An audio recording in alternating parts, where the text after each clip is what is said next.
Hey, welcome sports fans to this Inside Sports production of NFL Football Talk. I'm your host, Charles E. Smith Jr., and we're cranking it up a notch this year. Right now, we're going to do the conference preview, so the AFC and the NFC, because the NFL season is coming up. But just to let you know, I'm in a makeshift studio right now. We're going to bigger and better things. And by the way, we're going to have a fantasy football segment coming up every week once the regular season starts. And then also, for you Hoops fans, we have Gerald Glassford and Anthony Barborin are going to be bringing you all the best from the NBA every week. So Inside Sports definitely taking it up a notch this year. You can find us, follow on Twitter at The Inside Sports. And in just a moment here, I'm going to introduce my co-host for NFL Football Talk. Many of you follow him on Twitter at Chris L. Sports. And if not, you should be. He just has some dynamite insights into all of sports, but especially the NFL. So here he is from an undisclosed location somewhere in sweltering hot Southern California, Chris Lardieri, the pride of Rutgers University. How you doing out there, man? Charles, it's great to be back for another season. Thank you for yet another terrific introduction. And sweltering is an understatement. I think I'm sweating through every pore of my body the last few days, but TMI. All right. And, the a couple words of advice here: microfiber underwear. That's all I have to say about that. We won't let the conversation digress or anything. Indeed. Okay, so you're going to be the one who's really hosting the fantasy football segment for everybody. So you want to tease that a little bit for us out there? Absolutely. I'm looking forward to the new and expanded role. Thank you, by the way. There are a lot of experts out there. I don't pretend to be one. However, I do play fantasy football, and what I hope to do on a week-to-week basis is give you my insights, whether it be from my team, what I see in the league, or what I watch. I'm not going to give you my mock draft, my proposed rankings, etc. Matter of fact, I've got my draft tomorrow. I play in a 14-team league with the big boys, and I have the number 4 pick. Essentially, I'd say that the top 1 through 5 picks are probably all going to be some combination: David Johnson, Le'Veon Bell, Julio Jones, Antonio Brown, OBJ, in whatever order. What I will say is, don't overthink it. You need to build depth. Don't go take your favorite quarterback. If you're a Cowboys fan, don't take Dak Prescott in the first round. With Ezekiel Elliott being suspended, that's another issue to take into account. If you do want to get him, make sure you get his backup, Darren McFadden. Things like that. And also, too, I can't overemphasize this so much. It's so important. Do not take a kicker or a defense in the middle of the draft. You can wait. I guarantee you by the end of the year, you'll be flipping through guys on the waiver wire. So just a few pieces of advice. Build your depth. There's a lot of quarterback depth this year. You can wait until the middle rounds and pick up someone like a Derek Carr or even a Matthew Stafford. They're going to get you points. Aaron Rodgers is great, but if you don't get him, it's not the end of the world. So thank you for the inaugural fantasy football segment. I have no website I have to promote. I have no rankings to sell you. Good luck this year.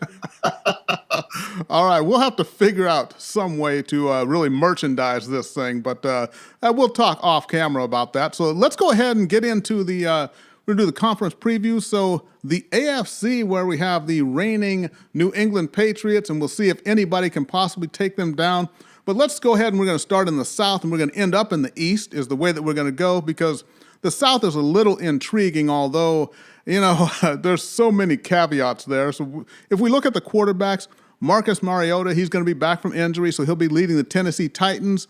Of course, he's got DeMarco Murray in the backfield with him there. And then Tom Savage, I guess the job is his to lose there in Houston with the Texans.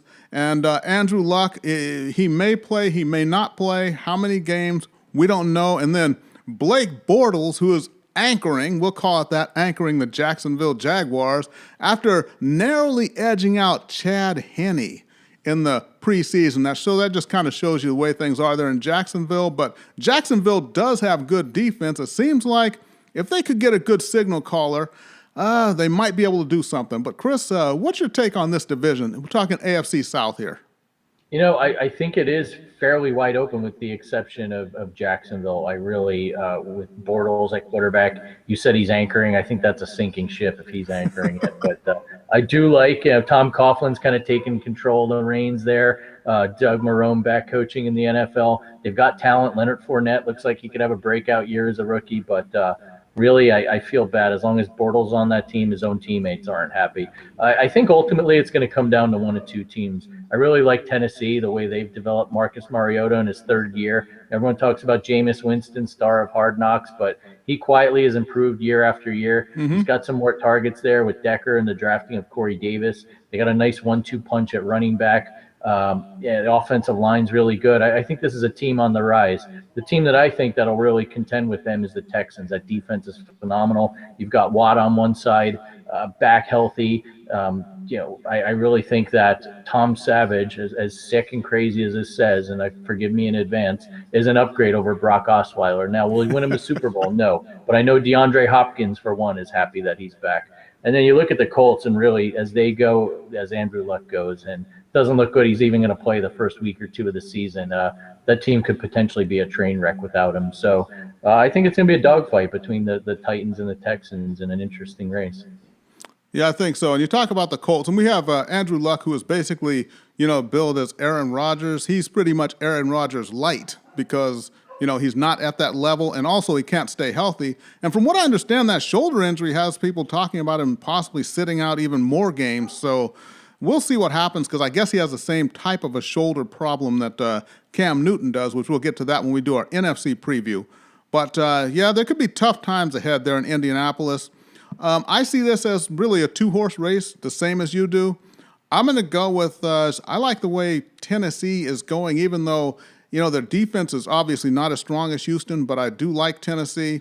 I like the development of Mariota, and also with Murray in the backfield there. I think that should be enough. So I'm going to go with, if we have got to pick division winners, I'm going Titans here. What do you think? I think it's appropriate. Given the barking in the background, you're going with the underdog. And you know what? We'll get to this later, but I'm going to agree with you. I think this is a year the Titans make their move. Okay, there we go. So we both agree on the Titans. Now we'll go to the North, where Big Ben, this could be his last stand for the Pittsburgh Steelers. Joe Flacco at the signal caller in Baltimore. He's coming off back surgery. Should be ready to go in week 1.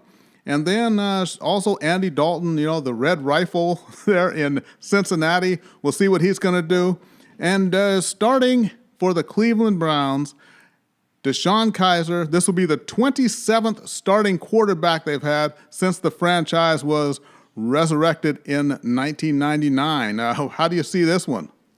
Another mess in Cleveland. I mean, I really feel bad for the fans there, but I'm not going to waste yours or anyone else's time. Cellar dweller there. What's interesting is Baltimore's got a lot of injuries. If Flacco can get back healthy with the signing of Jeremy Maclin, and I do think their defense could be a potential sleeping giant in the NFL and really keep them in games. And then you've got the ever underachieving Cincinnati Bengals.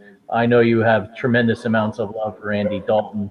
A.J. Green, in my opinion, is one of the most underrated players in the NFL. What I think is interesting is you've got at running back the drafting of the controversial Joe Mixon out of Oklahoma.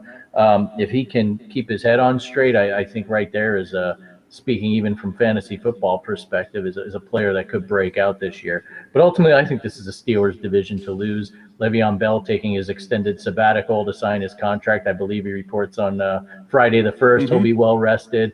You've got Martavius Bryant back.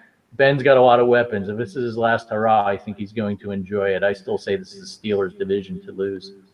Yeah, I think so. And then the other thing is, remember, they picked up cornerback Joe Hayden, who was he was a star there in Cleveland, but he's tailed off in the last few seasons. But I got to wonder with Hayden, if he's going to go to Pittsburgh and finally he has a chance to win, because in Cleveland he was wasting away there. The team was horrible. And here he is as their top corner. He's got to chase around the likes of Antonio Brown and A.J. Green 4 times a year with really no chance of winning. So he probably got a little bit beaten down there in Cleveland, or should we say a lot beaten down. So I look for him to have a resurrection of his career, and I think he'll anchor that Steelers defensive backfield. And really, that should be enough to give the Steelers the division here. And when we look at Cincinnati, Vontaze Burfict, who's a talented linebacker, but his problem is I think he'd rather take a cheap shot on anyone than win a game. So here he took a cheap shot in the preseason. He's suspended for 3 games, but just for an unnecessary hit on a defenseless player. So he's suspended for 3 games. That's definitely going to hurt them. And Hey, we know the whole thing in Cleveland, so I think this is Pittsburgh also.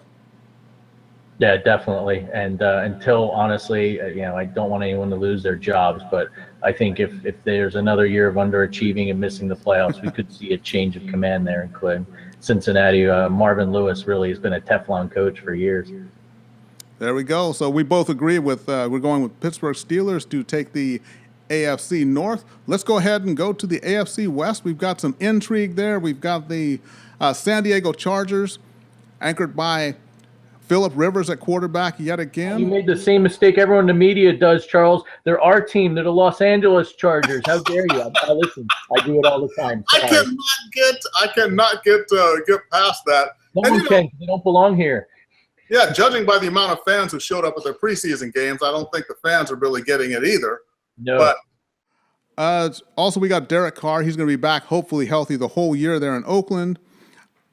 Trevor Siemian is going to be the signal caller there in Denver. And also Denver picking up Jamal Charles at running back. And now Demaryius Thomas is saying that he thinks that Trevor Siemian, if he limits mistakes, he can get them to the Super Bowl. We don't know if Mr. Lardieri thinks that or not. We'll find out in a moment. And then, of course, the venerable Alex Smith anchoring the Kansas City Chiefs. So what do you think there, man? I think this will be one of the most competitive divisions in football. And I know there are some out there who think the team with the same initials as the LA Clippers might make a move. I really don't. This team has just been beset by injuries. I think they'll be improved over last year. They're really a hard luck team. But at the end of the day, losing your top pick, Mike Williams, losing Forrest Lamp, one of the greatest names in football history on the offensive line, those things are going to hurt. And ultimately, we know what happens. Phillip Rivers loves to throw the game away late in the game. And honestly, I don't trust him. I think the Broncos will be improved. Simeon is an improvement. The problem with him is, can he stay on his feet and not get injured? I know they had some issues last year. Paxton Lynch isn't grasping the offense, so I don't think anyone in Denver wants him as a starter. So I think this turns into a two-horse race between Andy Reid, the greatest coach until the calendar flips into a new year and January hits, and the resurgent Oakland, soon-to-be Las Vegas Raiders. There's a lot of talk. I know there's a lot of optimism in Oakland with Marshawn Lynch, beast mode, coming home to play one final hurrah. A lot of people are criticizing their defense and their line up the middle, but I think they're the team to beat. With a healthy Derek Carr, I think they go deep into the playoffs last year. Khalil Mack had an off year. That's not going to happen again. Michael Crabtree had a great year, but Amari Cooper is poised to bounce back. And I just think top to bottom, they have more talent. And while I do like the Chiefs, I think Tyreek Hill will emerge now that he's a wide receiver and not just a kick returner. Ultimately, at the end of the day, would you rather have Derek Carr or Alex Smith? So I'm going with the Raiders here. Yeah, that's true.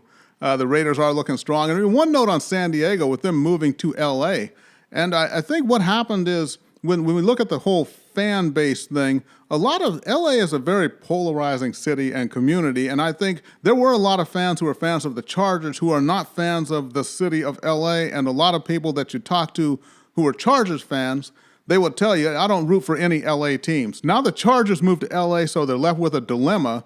So it's kind of like that, having that girlfriend that you love to see when she comes into town, and then all of a sudden she moves actually right down the block from you and ain't so good anymore. So I think that's kind of what happened there with the Chargers.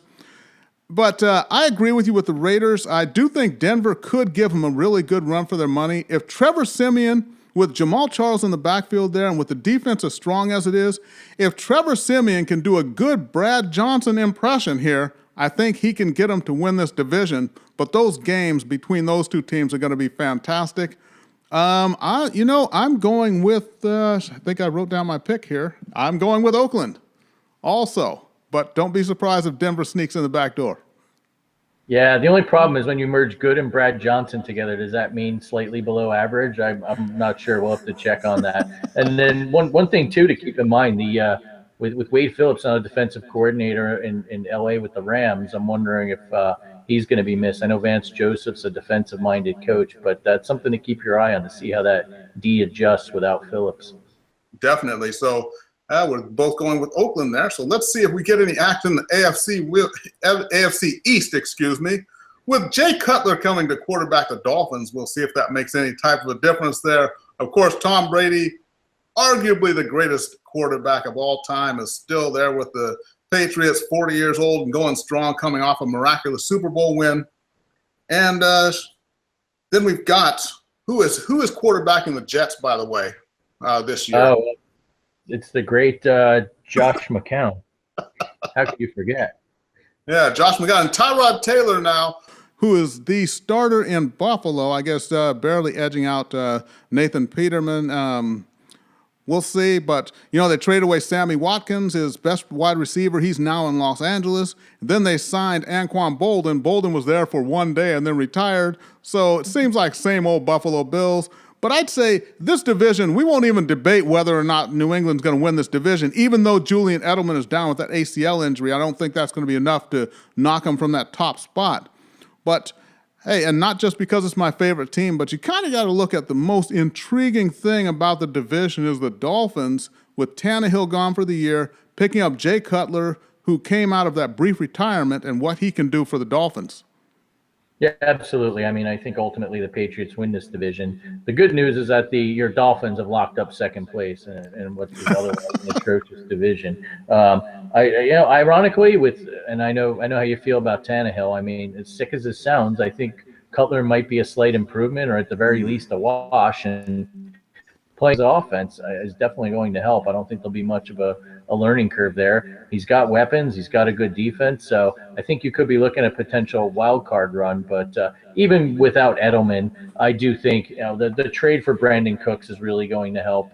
If Gronk is really healthy, like he says he is, he's essentially a wide receiver at times, right, the way Brady targets him. So I do think they'll miss Edelman. I don't think it'll come into account until January and potentially February. I mean, look at that phenomenal catch he made in the Super Bowl. You can't tell me they're not going to miss his hands in the playoffs. Exactly. Then they did everything they did last year without Gronk. He was Gronk's not healthy. They still find ways to win. So, hey, much props to the Patriots. I think they take this division again for every year since that year that Tom Brady was injured and Matt Castle started, I guess. But they're definitely going to win this division. So let's go ahead and also remember Jay Ajayi in the backfield. I think that's going to go a long way to determine how the Dolphins do. But we both picked the Patriots, so now we've previewed the divisions. AFC, one of two teams will go to the Super Bowl, and which team would you have as a dark horse? Well, I'm gonna stick with the Patriots. I know it's playing the chalk. Whether they get to the Super Bowl or not, I don't know. But I know the conventional money says they do. I think the Raiders make a run. I think the Raiders could give them a game, and I do think with the way things shake out, as long as Carr's leg is fine and that arm's chugging along, I think they can make at least a run to the AFC Championship game. My dark horse, I mean, I picked them to win the division. The Titans, don't fall asleep on them. I really think that they're not going to be a one and done. I mean, they could even make some noise going into the playoffs. Normally I'd pick the Steelers, but I've got to be honest with you. Watching what Mike Tomlin does year after year, I think they're a great team. I think they got a ton of talent. When push comes to shove, the guy gets out coached. So not on my list due to coaching. Okay. Well, I'm going with the Patriots to get back, or the Steelers, I think it will be. And like I said, I think that Joe Hayden's going to make a huge difference in that defensive secondary. And then, my dark horse, if you will, is going to be the Raiders. If it's not the Steelers or the Patriots to get there, I think the Raiders go ahead and break through this year, despite any weaknesses they may have. Short yardage situations, they've got beast mode now, so if you're on the goal line, all they got to do is give it to him. They won't have to risk throwing a slant pass across the middle and getting it intercepted or anything, because he's still a great short yardage back. We don't know how much he's got in the tank for the whole game, but he's taking that secondary role, and with him being able to just go in when they really need him, the Raiders are going to be a force. Definitely, and if he gets tired, they could fill him up with candy on the sideline and recharge his battery. The Rainbow Candy, whose name I cannot mention because they did not pay us a royalty to mention the name on the air. Correct. Okay, there you go. So that's NFL football talk for you. Remember, Charles E. Smith Jr., you can follow me on Twitter at The Inside Sports. Follow Mr. Lardieri on Twitter at Chris L. Sports. And we're going to go ahead and preview the NFC as well. But, Chris, before we sign off, any final comments for everybody? Sure. Hitting on a theme we touched on earlier, got two NFL teams in LA, and no one seems to care. The Rams were hideous last year. I know there's room for optimism, trading for Watkins, having Sean McVay, the youngest coach in the NFL. It can only get better. I mean, as you saw in Hard Knocks and the Amazon series, All or Nothing, Jeff Fisher really had little or no charisma. The fact that he kept his job this long was amazing to me. And then you got the Chargers, who can't even sell out a 28,000 seat soccer stadium. And, really, I got to be honest with you, talking with people, there's not much interest in the Chargers. There's still some in the Rams. You've got the legacy, the diehards. I went down to training camp, my son and my father-in-law this year. They're still Rams fans. They're keeping the faith. It's more a function of a losing team. But I really think this Charger move is nothing more about money, which it usually is. But essentially, the Spanoses are trading up because they're moving to a zip code with a higher average home price per se, and that's going to do nothing but add value to that team. So whether they're just looking to make more money down the road or potentially sell the team, that's all this was about. And they don't care about their fans, as we know. But the LA market, like you said, is very unique, and I don't see how they're going to catch on, being the proverbial Jets to the Giants in that new stadium the Rams are building in Inglewood. Yep, there you go. Okay, everybody, remember every week through the season, then when we get to the regular season, we will have the latest in the NFL news. We'll also have the Pick 7. We'll pick the 5 most intriguing games, and then we'll have our fantasy football segment. That'll be coming up. So for Chris Lardieri, I'm Charles E. Smith Jr. Thank you for watching NFL Football Talk. We'll see you next time. Brink here from Super BS, talking about the things you know you love and the things you'd love to know. Join us weekly for a podcast about video games. Mostly. Oh, yeah.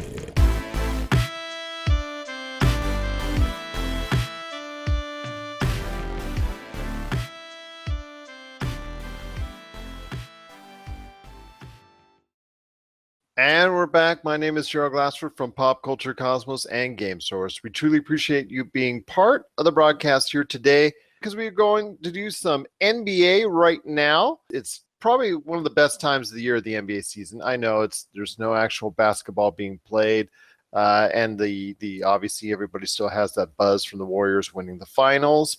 And who better to talk about what's going on in the NBA world but the man, the myth, the legend, our NBA expert himself, Anthony Barborin. How are you today? I'm good, man. It's always a pleasure to come on, man. I love talking sports. I love talking NBA. And I always have a good time when I'm on. Your thoughts on the NBA draft, a couple teams which you thought really won out, and a couple that maybe kind of missed a mark this NBA draft season. 1 and 2 fell pretty much how you thought they were going to fall. We have Danny Ainge, who has accumulated. He's got a ton of assets right now. I don't know. He's got to do something with them at some point in time. Correct? He moved back from 1 to 3, and I know some people question that because there's this Lonzo Ball hype, and there's this feeling that he's this can't miss player, which I'm not sold on. I actually like what they did. So you're not as high as on Markelle Fultz, are you? I think it depends on what you have. Now Markelle Fultz is a scorer at the point guard position. So for me, it kind of doesn't make sense unless we're going to go with this youth movement. To me, the smart thing to do is to move back or to just draft another player at a different position. They drafted Jason Tatum, who is honestly, for me, my favorite player in the draft. I don't know if he'll be the best player in the draft. I wouldn't be surprised if he is. Because the only thing when I watch him play that I see that he lacks elite explosiveness. Everything else in his game, to me, is NBA All-Star. He has that level of potential in his game. Markelle Fultz, who Philadelphia got, I think fits them well because you have a Ben Simmons who you believe is going to be the all-around player that you need to distribute and run the team. With Markelle Fultz, he might fit better, like you were saying, on Philadelphia with hopefully a healthy team, correct? Right. If they can be healthy with him, I think they're still considering the fact that they might be healthy. If they are all healthy, still being a year away from making the playoffs, but you're building something with a young nucleus of star players, similar to what the Timberwolves did, who I think had the best draft of anybody simply by acquiring Jimmy Butler. I think they'll be a playoff team, barring injuries for sure. I agree with you on that. I think They were the big winners indeed. Yeah, I think defensively they're going to be amazing defensively, with Andrew Wiggins and Jimmy Butler, and even with Rubio defensively getting steals. He has long arms. I think they had the best draft per se, even though that's not the big that they drafted a player. It's the move that they made to make their team better. To me, I like what, even though they have had the worst, or right there with with New York and the Lakers, one of the worst front offices of late. I like what the Kings did in the draft.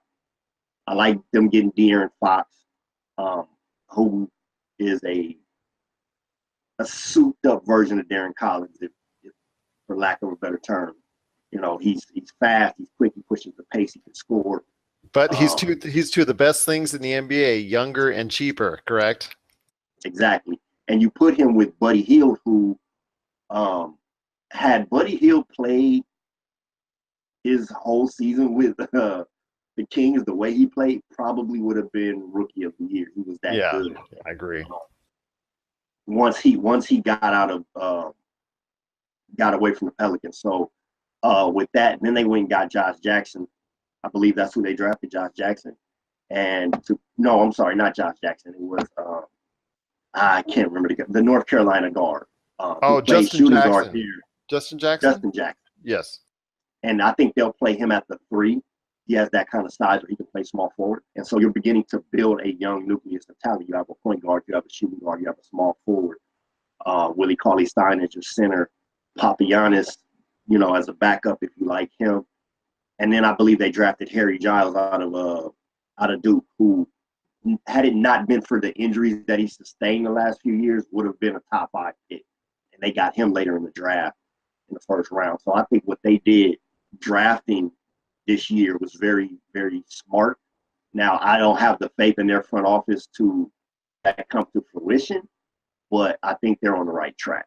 The Lakers. Yes, I couldn't agree. I couldn't agree with you more. There were some great picks because I was looking at and I was analyzing over the past few days. In fact, I was just touching up on it now. I'm like, man, you took all of my good picks as far as it's concerned. That's definitely a Sacramento with if the Harry Giles experiment works and he can actually get back into shape to where he was when he was the number 1 heralded recruit coming out of high school.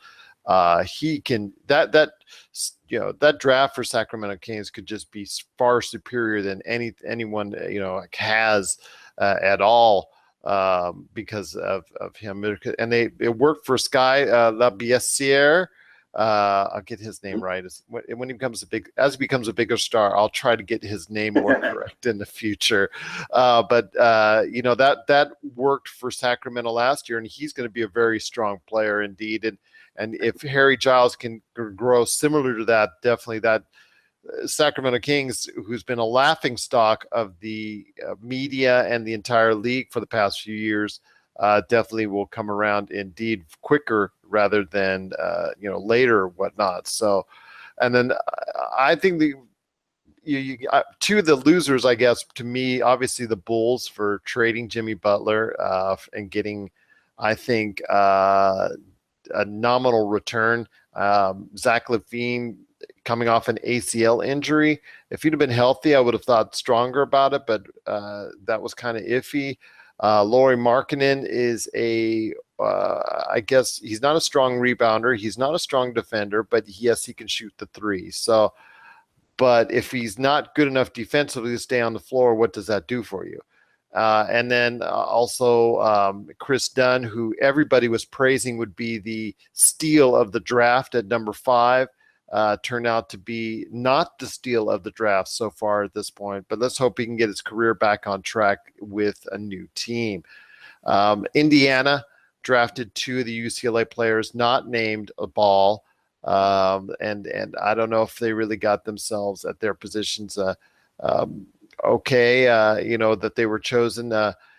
TJ Leaf, again, there's a situation where he's got a nice jumper and whatnot, but is he good enough defensively to stay on the floor? He was really substandard at UCLA. So in that realm, so we'll have to wait and see. And then the other individual from UCLA, the Ike Anekbogu, he's got, I guess it was uncovered in his medical some chronic knee problems, which could debilitate his career. And yeah, he was okay to get maybe in the late 40s or whatnot, but if he doesn't stay healthy and on the floor, it really won't work out for the Indiana Pacers long term. And plus, they didn't make a trade for Paul George as of yet. So that, and each day that goes by, the potential, things that they can get back of quality for Paul George is going to get less and less indeed. Right. So I have to say Indiana kind of was a big loser on the deal as well, especially seeing how Minnesota was able to trade Jimmy Butler for some kind of questionable assets at this point in time. So those are some great points indeed. I had a couple other winners indeed I had picked out, but you took them, you got them, and you were like right on the number with that. So that's why you are the NBA expert around here. We love and appreciate having you on each and every time. And it's going to be hot and heavy once NBA free agency comes around. So we're definitely looking forward to that. So we can start seeing the players from the future and seeing where they might go and might develop as players. So definitely looking forward to that indeed as well. Anthony, it's as always, it's truly a pleasure to having you on the program. And, like I said, we got to get you back on the program a little bit more going forward with Inside Sports and then Pop Culture Cosmos and the PCC Multiverse. We just want to make sure that we get your thoughts on the NBA scene as much as possible, if that's okay with you. Absolutely. All right. Awesome indeed. Want to thank you for being part of the broadcast. That is Anthony Barborin, our NBA expert. He is here and he can answer your questions out there. So if you have any questions on the NBA scene that both he and I can talk about on the show, send us your thoughts, popculturecosmos@yahoo.com. Also, you can shoot us a DM, direct message at Pop Culture Cosmos, Humanica Media, Game Source, and Inside Sports on Facebook. You can send us a direct message and we'll be able to talk about it on an upcoming episode indeed. If you're tired of sifting through flea markets for rare and unique games, we can help. Retro City Games in Henderson, Nevada, only 5 minutes from the Las Vegas Strip, has all your favorite gaming staples, classics, and a wide selection of rare games with new stuff always appearing on our shelves. Come in and chat with Nicole or Doug about your love of games and watch as they help you complete your collection or find your childhood favorite. And don't forget, Retro City Games loves trade-ins. So if you have any Nintendo, Super Nintendo, Sega, Xbox, PlayStation, or even PC games, come in and visit Retro City Games today. Welcome to the new metropolis of gaming, Retro City Games.